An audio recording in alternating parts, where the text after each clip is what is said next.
പ്രഭാഷകരുടെ പുസ്തകം 6:18. മകനെ, ചെറുപ്പം മുതൽ ജ്ഞാനോപദേശം നേടുക, വാർദ്ധക്യത്തിലും അത് നിന്നെ പിന്തുടരും. സന്തോഷത്തോടെ പറഞ്ഞ ഹല്ലേലൂയ, ഹല്ലേലൂയ. ചെറുപ്പം മുതൽ ജ്ഞാനം നേടുമ്പോൾ എൻ്റെ ജീവിതത്തിൽ വാർദ്ധക്യത്തിലും ആ ദൈവിക ജ്ഞാനം എന്നെ നയിക്കും. പ്രിയപ്പെട്ട ദൈവമക്കളെ, കർത്താവിൻ്റെ വചനം ശ്രവിച്ച് ദൈവിക ജ്ഞാനത്താൽ നിറയാൻ അതീവ ആഗ്രഹത്തോടുകൂടെ നമ്മളായിരിക്കുകയാണ്.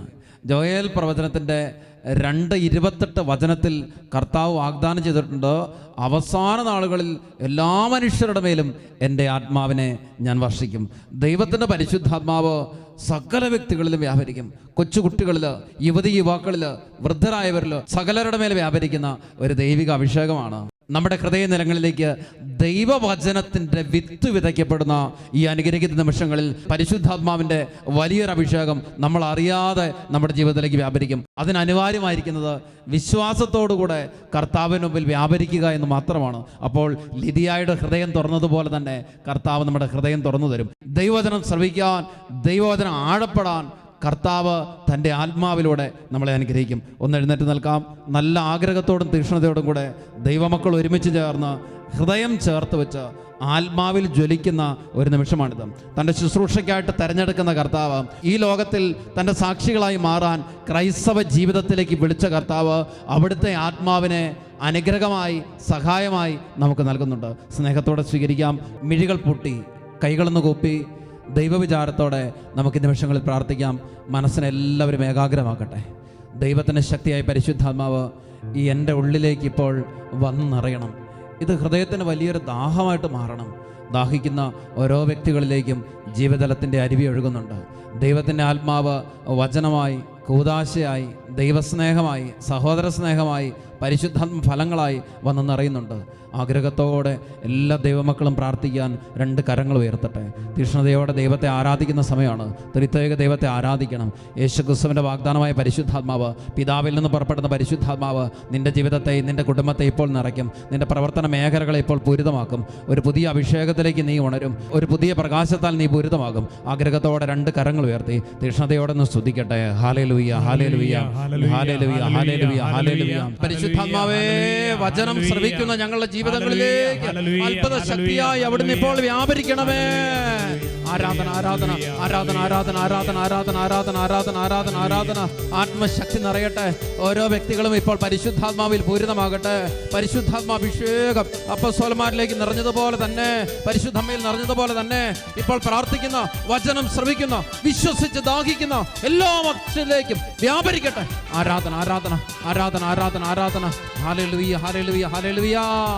കൈകൾ താഴ്ത്തി, കൈകൾ കൊട്ടി ആനന്ദത്തോടെ കൂട്ടായ്മയിൽ തീനാളങ്ങൾ മഴയായി പെയ്യട്ടെ. പെരുമഴ പോലെ ആത്മാവിൻ തീനാളങ്ങൾ മഴയായി പെയ്യട്ടെ. ആദിമസഭയുടെ കൂട്ടായ്മയിൽ ആത്മാവിൻ തീമഴ പെയ്തതുപോലെ, ആദിമസഭയുടെ കൂട്ടായ്മയിൽ ആത്മാവിൻ തീമഴ പെയ്തതുപോലെ, ആത്മാവിൻ തീനാളങ്ങൾ മഴയായി പെയ്യട്ടെ. ആത്മാവിൻ തീനാളങ്ങൾ മഴയായി പെയ്യട്ടെ. കൈകൾ താഴ്ത്തി വശങ്ങളിലേക്ക് കൈകൾ കൊട്ടി എല്ലാവരും ആരാധിക്കുകയാണ്. ആത്മാവിൽ നിറയാൻ, ശക്തിപ്പെടാൻ, വചനത്തെ സ്വീകരിച്ച് വചനം പാലിക്കാൻ പരിശുദ്ധ അമ്മയുടേതുപോലുള്ള ഒരു അഭിഷേകം, ഒരു കൃപ എല്ലാ വ്യക്തികളും നിറയട്ടെ. ആഗ്രഹിച്ച് ആഗ്രഹിച്ച് പരിശുദ്ധാത്മാവ് നിറയും. ഓരോ വ്യക്തികളും അഭിഷേകം പ്രാപിക്കും. കുടുംബം അനുഗ്രഹം പ്രാപിക്കും. മക്കൾ അനുഗ്രഹം പ്രാപിക്കും. തലമുറകൾ അഭിഷേകം പ്രാപിക്കും. ദാഹിച്ച് ദാഹിച്ച് പ്രാർത്ഥിക്കട്ടെ.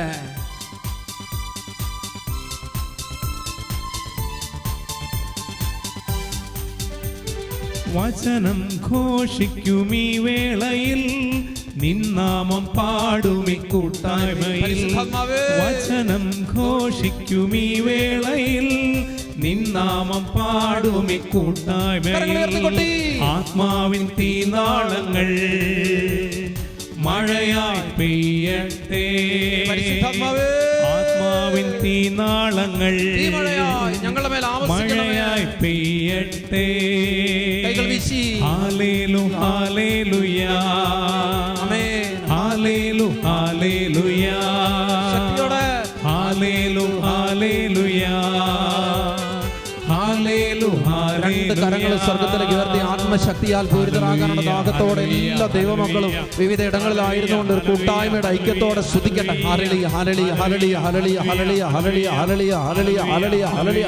തടവറയുടെ കെട്ടപ്പെട്ട അനുഭവങ്ങളിൽ സകലതും മറന്ന് ജീവിക്കുന്ന ദൈവത്തെ ആരാധിച്ച പൗലോസിന്റെയും സീലാസിന്റെയും ആത്മീയ കൂട്ടായ്മയിൽ ചേർന്ന് ആരാധിക്കുമ്പോൾ മക്കളുടെ മേലുള്ള കെട്ടുകളും ബന്ധനങ്ങളും അഴിഞ്ഞു വീഴട്ടെ. ആരാധന, ആരാധന, ആരാധന, ആരാധന, ആരാധന. ഒത്തിരിയേറെ ജീവിതങ്ങളെ നിരാശപ്പെടുത്തുന്ന ദുഃഖ ദുരന്തങ്ങൾ, അസ്വസ്ഥകൾ യേശുനാമത്തിൽ നീങ്ങിപ്പോകട്ടെ. ആരാധന, ആരാധന. പരിശുദ്ധാത്മ ശക്തി പെരുമഴ പോലെ പെയ്തിറങ്ങട്ടെ. ആരാധന, ആരാധന, ആരാധന, ആരാധന. ഹല്ലേലൂയ, ഹല്ലേലൂയ, ഹല്ലേലൂയ, ഹല്ലേലൂയ, ഹല്ലേലൂയ, ഹല്ലേലൂയ, ഹല്ലേലൂയ. ആരാധന, ആരാധന. ഹല്ലേലൂയ, ഹല്ലേലൂയ, ഹല്ലേലൂയ, ഹല്ലേലൂയ, ഹല്ലേലൂയ, ഹല്ലേലൂയ. കരങ്ങള് കുത്തി സ്നേഹത്തോടെ പ്രാർത്ഥിക്കുന്നു. ആത്മാവിൻ തീനാളങ്ങൾ മഴ പോലെ പെയ്തിറങ്ങട്ടെ. ആത്മാവിൻ തീനാളങ്ങൾ പെയ്തിറങ്ങണമേ. മഴയായി പെയ്യട്ടെ. ഹൃദയനങ്ങളെ നനനനുത്തതാക്കാൻ ആത്മാവെ പെയ്തിറങ്ങണമേ. ആത്മാവിൻ തീനാളങ്ങൾ എന്നിൽ നിറയട്ടെ. ഓരോ വ്യക്തികളുടെ ഉള്ളിലേക്കും പരിശുദ്ധാത്മാവിന്റെ എന്നിൽ പുതിയ അഭിഷേകം നിറയട്ടെ. ആത്മാവ് സ്പർശിക്കട്ടെ. Holy fire touch our life, purify our heart, fill our mind with your spirit of power. Hallelujah, hallelujah, hallelujah, hallelujah.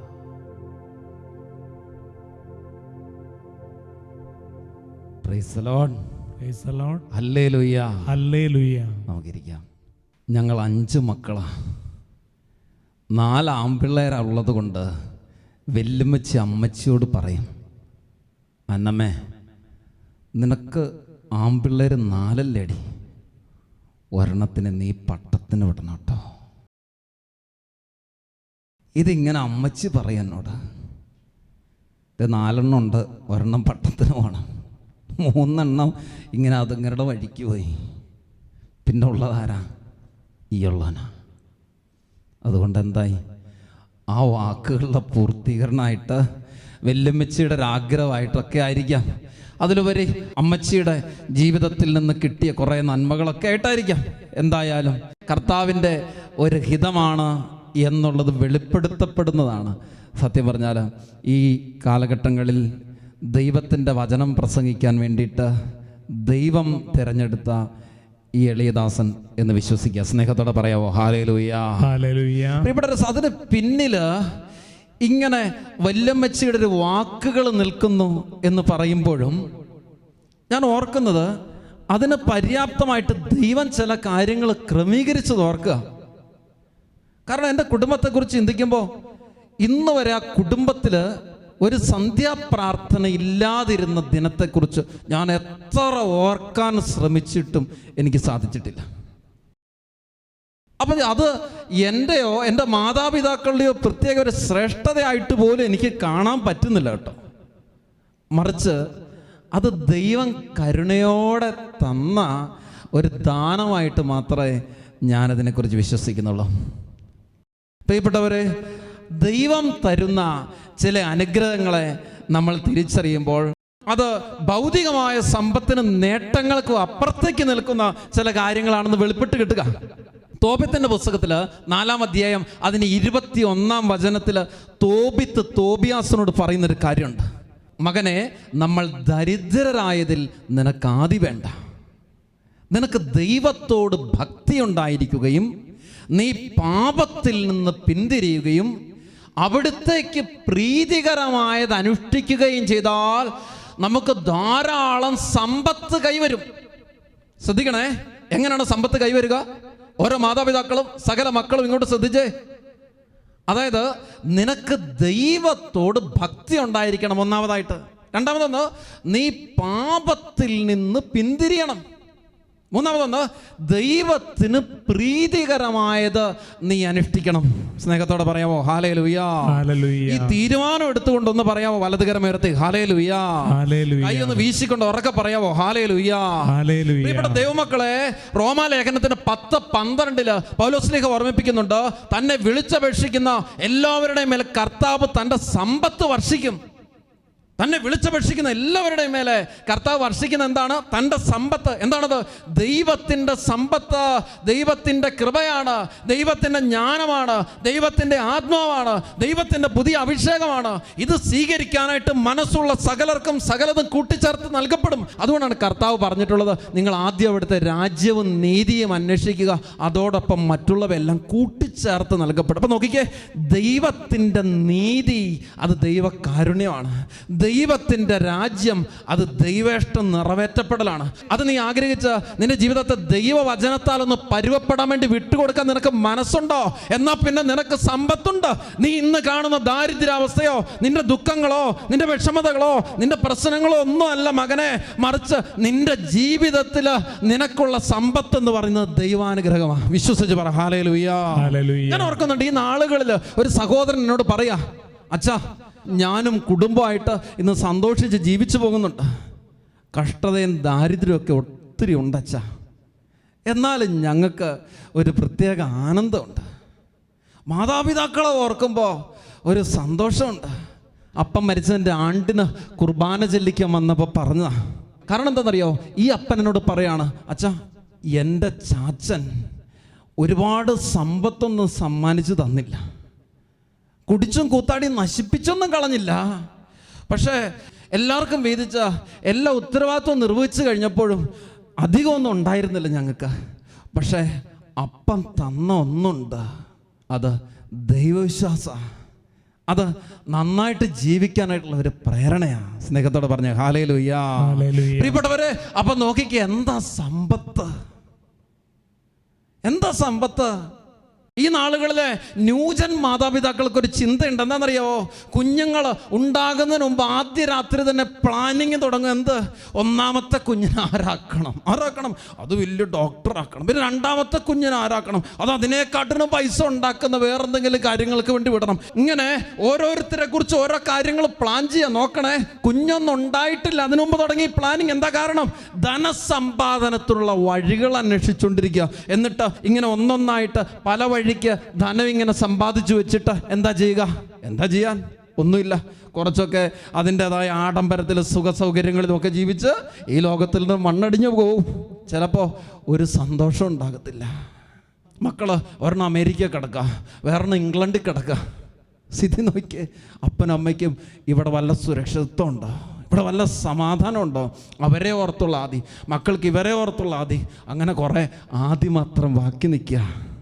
അതുകൊണ്ടാണ് സുഭാഷിതത്തിൻ്റെ പുസ്തകം 15:16 നമ്മളിങ്ങനെ വായിക്കുക, വലിയ സമ്പത്തും അതിനോടൊത്തുള്ള അനർത്ഥങ്ങളുമായി കഴിയുന്നതിനേക്കാൾ മെച്ചം ദൈവഭക്തിയോടെ അല്പം കൊണ്ട് കഴിയുന്നതാണ്. ശ്രദ്ധിച്ചോണേ, വലിയ സമ്പത്തും അതിനോടൊപ്പമുള്ള അനർത്ഥങ്ങളുമായി കഴിയുന്നതിനേക്കാൾ മെച്ചം എന്താണ്? ദൈവഭക്തിയോടെ അല്പം കൊണ്ട് ജീവിക്കുന്നതാണ്. സ്നേഹത്തോടെ പറഞ്ഞ ഹല്ലേലൂയ. അപ്പൊ നോക്കിക്കേ, ഈ അല്പം ഉള്ളതിൽ ഒരു ആനന്ദം ഉണ്ടെങ്കിൽ ആ കുടുംബം എന്താ സന്തോഷാ. നമ്മൾ ഈ അന്യനാട്ടുകളിൽ നിന്ന് വന്ന് ഈ തെരുവോരങ്ങളിൽ വെറുതെ ഒരു പ്ലാസ്റ്റിക് ഷീറ്റിന്റെ ടെന്റ് അടിച്ച് വീടാക്കി മാറ്റി കുടുംബം രൂപപ്പെടുത്തുന്ന ചില സഹോദരങ്ങളെ കണ്ടുമുട്ടിയിട്ടുണ്ടല്ലേ. കഷ്ടപ്പെട്ട് എല്ലുമുറിയെ പണിയെടുത്ത ആ ടാർപോളിന്റെ കീഴിൽ അവരനുഭവിക്കുന്ന ഒരു സന്തോഷമുണ്ട്. കണ്ടിട്ടില്ലേ? പിള്ളേരെയൊക്കെ ഇങ്ങനെ കൊഞ്ചിച്ച് അവരൊരുമിച്ച് ഒരേ ചട്ടിയിൽ നിന്ന് ഭക്ഷണം കഴിച്ച് അവരനുഭവിക്കുന്ന ഒരു സ്വാതന്ത്ര്യം, ഒരു ആഹ്ലാദമൊക്കെ. പ്രിയപ്പെട്ടവർ, ഇത് നമുക്ക് കിട്ടത്തില്ലെന്ന്. കാരണം എന്താണെന്നറിയോ? നമ്മളിങ്ങനെ ഒരുപാട് സമ്പത്തിനെ നേടി പോവുക, എത്ര കിട്ടിയാലും മതി വരാത്ത ഒരു തരം അത്യാർത്തി. അതുകൊണ്ട് എന്ത് വേണ്ടി? സംതൃപ്തിയില്ല ജീവിതത്തിൽ. മാതാപിതാക്കൾ തിരിച്ചറിയേണ്ട ഒന്നുണ്ട്, മക്കൾക്ക് കൊടുക്കേണ്ടത്. ഒന്നാമത്തത് ദൈവഭക്തിയാണ്. ഒന്നുമില്ലായ്മയുടെ ദാരിദ്ര്യാവസ്ഥകളിൽ ജീവിച്ചിട്ട് ഈ ലോകത്തിൽ പ്രകാശ ഗോപുരങ്ങളായിട്ട് ഉയർന്നു നിൽക്കുന്ന വ്യക്തികളുണ്ട്. ഒരു 5 രൂപ കൊണ്ട് ഇറങ്ങിയതാണ് ആര്? Mother Teresa. കൈവശമുള്ളത് വെറും 5 രൂപ. ഇന്ന് എത്ര സന്യസ്തരുണ്ട് ഈ ലോകത്തിൽ നിന്ന് കടന്നുപോയിട്ടും ഈ ലോകത്തിൽ വിശുദ്ധയുടെ സാന്നിധ്യമായിട്ട് ജീവിക്കുന്ന മദർ തെരേസയുടെ സഭാ സമൂഹത്തിൽ. എന്തൊരു സ്നേഹത്തിൻ്റെയും കാരുണ്യത്തിൻ്റെയും സമ്പന്നതയും അതിൻ്റെ ആനന്ദമുണ്ട് അവരുടെ ജീവിതത്തിൽ. ജീവിതത്തിൻ്റെ സുഖസൗകര്യങ്ങളുടെ പ്രൗഢിയം മുഴുവൻ ഉപേക്ഷിച്ചിറങ്ങിയ ഒരു ചെറുപ്പക്കാരനുണ്ടായിരുന്നു, അസിസിയിലെ ഫ്രാൻസിസ്. ചേർന്നിറങ്ങി ക്ലാര. എന്നിട്ടാ ദാരിദ്ര്യത്തെ വധുവായിട്ട് സ്വീകരിക്കുക.